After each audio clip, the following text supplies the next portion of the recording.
2025 നിങ്ങൾക്ക് എങ്ങനെ? നമസ്കാരം, എല്ലാ മാന്യ പ്രേക്ഷകർക്കും നവഗ്രഹ ആസ്ട്രോസറിന്റെ പുതിയൊരു അധ്യായത്തിലേക്ക് സ്വാഗതം.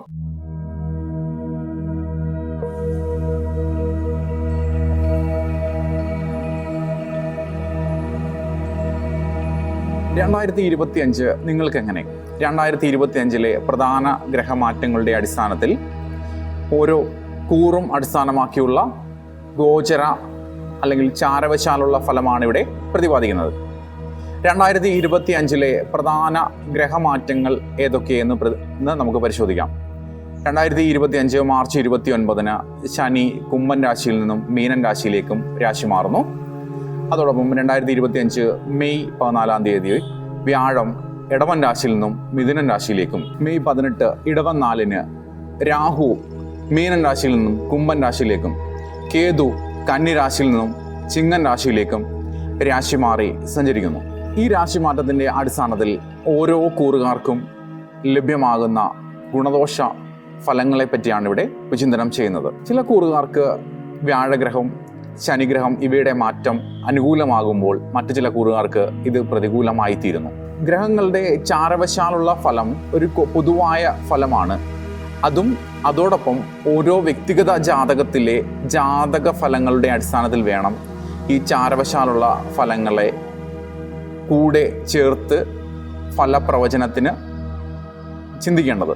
ജാതകവശാൽ ജാതകത്തിലെ ആ വ്യക്തിയുടെ പ്രായം, നിലവിലെ ദശ അപഹാരങ്ങൾ, ആ ദശ അപഹാരനാഥന്മാർ തമ്മിലുള്ള ബന്ധം, അതിൻ്റെ ബലാബലങ്ങൾ, ആ ദശാപഹാരനാഥന്മാർക്ക് ജാതകാൽ ലഗ്നത്തെ അടിസ്ഥാനമാക്കിയുള്ള ഭാവഫലം, ഭാവാധിപൻ അല്ലെങ്കിൽ അതിൻ്റെ ബലാബലങ്ങൾ, ഇഷ്ട അനിഷ്ട ഭാവസ്ഥിതി, അതോടൊപ്പം അവരുടെ ജാതകത്തിലെ ശനിഗ്രഹത്തിൻ്റെ ഇഷ്ട അല്ലെങ്കിൽ അനിഷ്ട ഭാവസ്ഥിതിയും വ്യാഴഗ്രഹത്തിൻ്റെ ഇഷ്ട അനിഷ്ട ഭാവസ്ഥിതികളും ഭാവാധിപത്യവും ഒക്കെ അനുസരിച്ചും നിലവിലെ ദശാപഹാരങ്ങളും അതിൻ്റെ ബലാബലങ്ങളും ജാതകത്തിലെ യോഗബലങ്ങളും അടിസ്ഥാനത്തിലും അവരവരുടെ ജാതകത്തിലെ ശനിഗ്രഹത്തിൻ്റെയും വ്യാഴഗ്രഹത്തിൻ്റെയും അഷ്ടകവർഗത്തിലെ വർഗബലത്തിൻ്റെ അടിസ്ഥാനത്തിലും ആ അഷ്ടവർഗത്തിൽ വർഗബലചിന്തനത്തിൽ മീനൻ രാശിയിലെ ശനിയുടെ വർഗബലവും മിഥുനൻ രാശിയിലെ വ്യാഴത്തിൻ്റെ അഷ്ടവർഗവും എത്രയുണ്ട് എന്ന് മനസ്സിലാക്കുകയും അതിൻ്റെ അടിസ്ഥാനത്തിലും വേണം അതിൻ്റെ ഗുണദോഷങ്ങളുടെ ഏറ്റക്കുറച്ചിലുകൾ കൃത്യമായി ചിന്തിക്കേണ്ടത്. അത് വ്യക്തിഗത ജാതക വിഷയമാണ്. അതോടൊപ്പം ആ വ്യക്തിഗത ജാതകത്തിലെ ജാതക വിഷയത്തോടൊപ്പം ഗോചര ഫലവും കൂടെ അടിസ്ഥാനമാക്കി രണ്ടും കൂടെ ചേർത്തുകൊണ്ട് ഫലനിർണ്ണയം നടത്തുമ്പോഴാണ് അത് കൃത്യമാകുന്നത്. ഇവിടെ പ്രതിപാദിക്കുന്നത് ചാരവശാലുള്ള ഗ്രഹങ്ങളുടെ രാശി മാറ്റവും അതിലൂടെയുള്ള തുടർന്നുള്ള സഞ്ചാരങ്ങളുടെയും ഫലത്തെ അടിസ്ഥാനമാക്കി അത് എത്രത്തോളം ഓരോ കൂറുകാരെയും സ്വാധീനിക്കുന്നു എന്നുള്ളത് വ്യത്യസ്തമായിരിക്കാം. വൃശ്ചികക്കൂറ്, വിശാഖം അവസാന പാദം, അനിഴം, തൃക്കേട്ട. ഇവർക്ക് 2025 മാർച്ച് 29 ശനി 4 നിന്നും 5 കുംഭൻ രാശിയിൽ നിന്നും മീനൻ രാശിയിലേക്ക് രാശി മാറുന്നതോടുകൂടി ഇവരുടെ കണ്ടകശനി ദോഷം മാറുകയും ചെയ്യുന്നു. എങ്കിൽ തന്നെയും കഴിഞ്ഞ ഒരു വർഷക്കാലമായി വ്യാഴം നിവൃത്തി സ്ഥാനമായ 7ാം ഇടത്ത് സഞ്ചരിക്കുന്നത് കൊണ്ടുണ്ടാകുന്ന എല്ലാ നേട്ടങ്ങളും ഈ വ്യാഴമാറ്റത്തോടുകൂടി അവസാനിക്കുന്നതാണ്. വ്യാഴം അഷ്ടമത്തിലേക്കാണ് രാശി മാറുന്നത്. ഇത് പല വിധത്തിലുള്ള നഷ്ടങ്ങൾക്കും കാരണമായി തീരാം. അതോടൊപ്പം തന്നെ രാഹു 4 കേതു 10 രാശി മാറി സഞ്ചരിക്കുന്നു. ഇവർക്ക് ഈ വർഷം പൊതുവെ പ്രതികൂലമായ ഒരു കാലഘട്ടമായിട്ട് വേണം നമുക്ക് കരുതാൻ.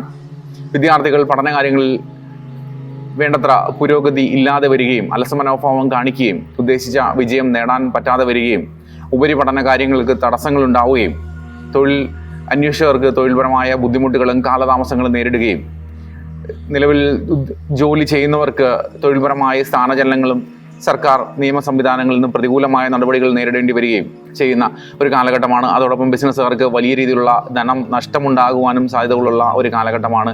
അതോടൊപ്പം തന്നെ സന്താനങ്ങൾ വഴി ദുരിതങ്ങൾ ഉണ്ടാകുവാനും സന്താനങ്ങൾക്ക് ബുദ്ധിമുട്ടുകൾ ഉണ്ടാകുവാനും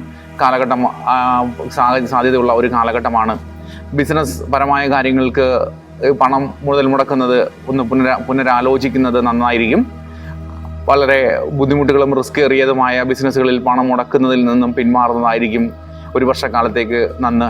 ഇവർക്ക് 2-5 ഭാവാധിപനായ വ്യാഴം അഷ്ടമരാശിയിലൂടെ സഞ്ചരിക്കുന്ന കാലഘട്ടമായതിനാൽ ഏറെക്കുറെ ആരോഗ്യപരമായ ബുദ്ധിമുട്ടുകളും ന്യൂറോ സംബന്ധമായതോ ഹൃദയ സംബന്ധമായതോ ആയ ആരോഗ്യ പ്രശ്നങ്ങൾ കൂടുതലായിട്ട് അലട്ടുവാൻ സാധ്യതകളുള്ള ഒരു കാലഘട്ടമാണ്.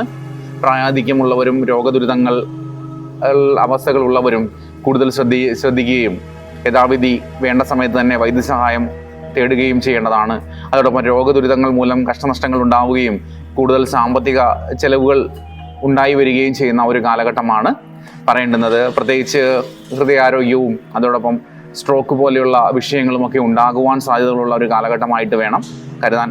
അങ്ങനെയുള്ള പ്രായാധിക്യമുള്ളവരും രോഗദുരിതങ്ങൾ ബുദ്ധിമുട്ടുകൾ ഉള്ളവരും വേണ്ടത്ര മുൻകരുതൽ എടുക്കുകയും വിദഗ്ധ ചികിത്സാ സംവിധാനങ്ങൾ തേടുകയും ഭക്ഷണ ക്രമീകരണങ്ങളും വേണ്ട ആരോഗ്യപരമായ ചിട്ടയായ ജീവിതക്രമങ്ങളും പരിശീലിക്കുകയും അത് നിലനിർത്തിക്കൊണ്ടു പോവുകയും ചെയ്യുക. ഇവർ പരിഹാരമായി മഹാവിഷ്ണുത്വത്തിൽ ഭാഗ്യസൂക്താർച്ചന, തുളസിമാല, പാൽപ്പായസം എന്നീ വഴിപാടുകളും, വിദ്യാതടസ്സമുള്ളവർ ബുധനാഴ്ച മഹാവിഷ്ണു കൃഷ്ണക്ഷേത്രത്തിൽ വിദ്യാരാജഗോപാല മന്ത്രാർച്ചനകളും നടത്തുക. അതോടൊപ്പം കഠിനമായ രോഗദുരിത ബുദ്ധിമുട്ടുകളുള്ളവർ മഹാവിഷ്ണു കൃഷ്ണക്ഷേത്രത്തിൽ ധന്വന്തരി മന്ത്രാർച്ചനയും നടത്തുക. വ്യാഴാഴ്ച ദിവസങ്ങളിൽ മഞ്ഞ എന്ന തരത്തിലുള്ള വസ്ത്രം ധരിക്കുന്നതും വീട്ടിൽ ഭാഗവത പാരായണം ചെയ്യുന്നതും വ്യാഴത്തിൻ്റെ അനിഷ്ടസ്ഥിതി മൂലമുള്ള രോഗദുരിത കടബാധ്യത ബുദ്ധിമുട്ടുകൾ ഒഴിവാക്കുന്നതിന് നന്നായിരിക്കും. അതോടൊപ്പം വീട്ടിൽ കഴിവതും ഭാഗവത പാരായണം ചെയ്യുക. അതോടൊപ്പം സാമ്പത്തിക ബുദ്ധിമുട്ടുകളുള്ളവർ നിത്യവും കനകധാരാസ്തോത്രം ജപിക്കുന്നതും മറ്റ് ഇഷ്ടദേവതാ പ്രാർത്ഥനകൾ നടത്തുക. അതോടൊപ്പം നിങ്ങളുടെ ഇഷ്ടദേവതാ പ്രാർത്ഥനകളും കുടുംബ പരദേവതകൾക്കുള്ള വഴിപാടുകളും യഥാവിധി നടത്തുക. പണം മുതൽ മുടക്കിയുള്ള സംരംഭങ്ങളിൽ നിന്ന് പിന്മാറുന്നതോ അല്ലെങ്കിൽ അത് ഒരു വർഷത്തേക്ക് നീട്ടിവെക്കുന്നതോ നന്നായിരിക്കും.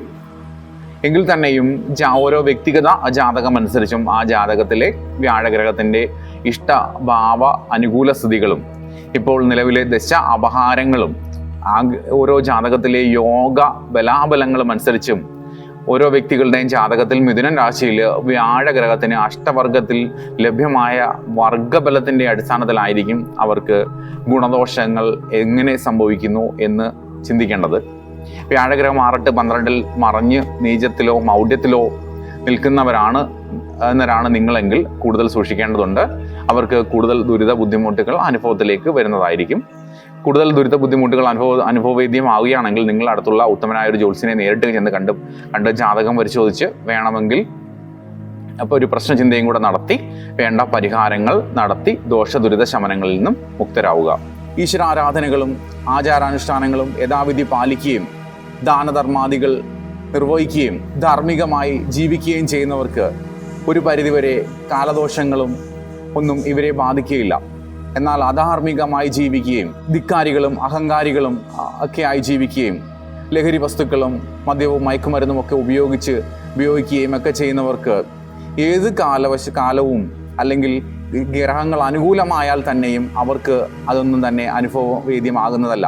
എന്നാൽ ഗ്രഹങ്ങൾ പ്രതികൂലമാകുമ്പോൾ ഇത്തരത്തിൽപ്പെട്ട ഒരു തെറ്റായ ജീവിത രീതിയിലൂടെ ജീവിക്കുന്ന അധാർമികമായി ജീവിക്കുന്ന വ്യക്തികളെ അത് വളരെ പ്രതികൂലമായി ബാധിക്കുകയും അവർക്ക് വളരെ ഗുരുതരമായ പ്രതിസന്ധികളും ദോഷദുരിതങ്ങളും അനുഭവത്തിൽ വരികയും ചെയ്യുന്നതാണ്. നാമജപങ്ങളും മന്ത്രജപങ്ങളും ഉപാസനാ വിദ്യകളും ഒക്കെ സ്വായത്തമാക്കിയ അല്ലെങ്കിൽ അത് പരിശീലിക്കുന്ന വ്യക്തികളെ, ഉപാസകന്മാരെ ഒരിക്കലും കാലദോഷമോ ജാതകദോഷമോ ബാധിക്കുന്നതല്ല. ജാതകദോഷങ്ങളും കാലദോഷങ്ങളും പ്രതിസന്ധികളും ഉണ്ടാക്കി തീർക്കുന്നത് അധാർമികമായി ജീവിക്കുകയും നിഷേധാത്മക മനോഭാവം വെച്ചു പുലർത്തുകയും മറ്റുള്ളവരെ ദ്രോഹിക്കുകയും വളരെ ക്രൂരമായ പ്രവൃത്തികളും ഹിംസാശീലങ്ങളുമൊക്കെയുള്ള അധർമ്മികളെയാണ് കാലദോഷങ്ങളും ജാതകദോഷങ്ങളും കൂടുതലായി ബാധിക്കുന്നത്. നമ്മളുടെ കർമ്മദോഷമാണ് കാലദോഷമായി തേടിയെത്തുന്നത്. അവരവരുടെ കർമ്മങ്ങൾ പരിശുദ്ധമാക്കുകയാണെങ്കിൽ, അവരുടെ പ്രവൃത്തി ശുദ്ധമാവുകയാണെങ്കിൽ ഒരു കാലത്തും ഒരു കാലദോഷവും നിങ്ങളെ ബാധിക്കുകയില്ല. കർമ്മമാണ് ധർമ്മം. എല്ലാ നേട്ടങ്ങളുടെയും അല്ലെങ്കിൽ പ്രതിസന്ധികളുടെയും കാരണം അവരവരുടെ കർമ്മങ്ങൾ തന്നെയാണ്. കർമ്മമാണ് ധർമ്മം, കർമ്മമാണ് ഈശ്വരൻ. നമ്മളുടെ കർമ്മം സത്യസന്ധവും ധാർമ്മികവും ഈശ്വരനെ മുൻനിർത്തിയുള്ളതുമായ കർമ്മങ്ങളാണ് എങ്കിൽ നമുക്കൊരിക്കലും ഒരു കാലത്തും നമുക്ക് കർമ്മദോഷമോ കാലദോഷമോ ഒന്നും നമ്മളെ ബാധിക്കുന്നതല്ല.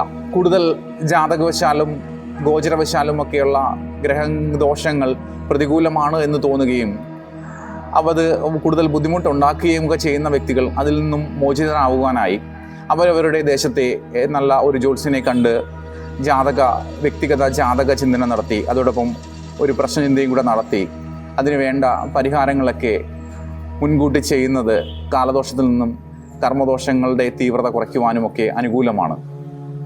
പലവിധ പരിഹാര സമ്പ്രദായങ്ങളൊക്കെ പലപ്പോഴും ചെയ്യാറുണ്ട്. ഏതൊരാൾക്കും സ്വയമേ വേണമെങ്കിൽ നാമജപങ്ങളും ഗുരു ഉപദേശത്തോടുകൂടിയുള്ള മന്ത്രജപങ്ങളും ഉപാസന രീതികളുമൊക്കെ അനുഷ്ഠിക്കുക വഴി ഒരു പരിധിവരെ എല്ലാവിധ കാലദോഷങ്ങളെയും കർമ്മദോഷങ്ങളെയും ഒക്കെ അതിജീവിച്ചു പാപമുക്തരാകുവാനും അതോടൊപ്പം പുണ്യം നേടി നമ്മൾ സമ്പത്തിലേക്കും ഐശ്വര്യത്തിലേക്കും ഉള്ള ഒരു ജീവിത ക്രമം ചിട്ടപ്പെടുത്തിയെടുക്കുവാനും നമ്മൾക്ക് എല്ലാവിധ ആയുരാരോഗ്യ ഐശ്വര്യവർദ്ധനവിനും കാരണമായി തീരും. എല്ലാവർക്കും ഉപാസനാമൂർത്തികളുടെ അനുഗ്രഹവും കുടുംബ പരദേവതകളുടെ കാരുണ്യവും ഉണ്ടാകട്ടെ. അത് അപ്രകാരം ഭവിക്കട്ടെ. നന്ദി.